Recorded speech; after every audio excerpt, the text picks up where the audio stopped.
I think Cinema Paradiso at heart is a love story, and a love story about a boy and a father figure, and the childhood in which he had this strong relationship with the father figure.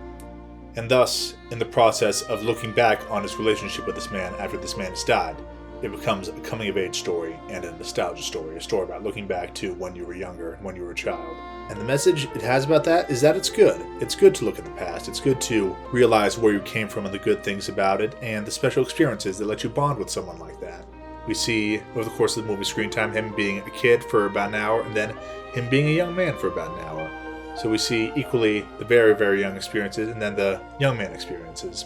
And the father figure is influential throughout all of that. I think these days in filmmaking, nostalgia can be a word that we overuse because we see a lot of financial forces trying to get us interested in properties based on feelings we had earlier in our lives. But this is nostalgia in the most basic, real sense, looking back on your past in a happy but also sometimes sad way about something good you had in your life.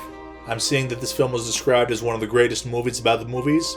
I guess that's true, but I also think what makes the film work is that it works even if the character wasn't a filmmaker. We see he's a boy and he learns about the theater from the projectionist at the local theater, the Cinema Paradiso. But the core relationship of the relationship between him and the projectionist would work even if it was any other job. It could have been, being an accountant or being a farmer or being a painter. But film works well as a choice because movies are a visual medium, so it's nice the thing he's going to is also very visual. But also, of course, moviegoers like seeing people talk about movies, so of course it works very well. I love this film as a filmmaker because, of course, it's kind of buffing the horn of filmmakers and saying, oh, isn't it so grand and wondrous and interesting. But I also love this film just as a person, and I think this is a great film that anyone in any field could relate to in telling a story about how you grow so much from the time you're a child.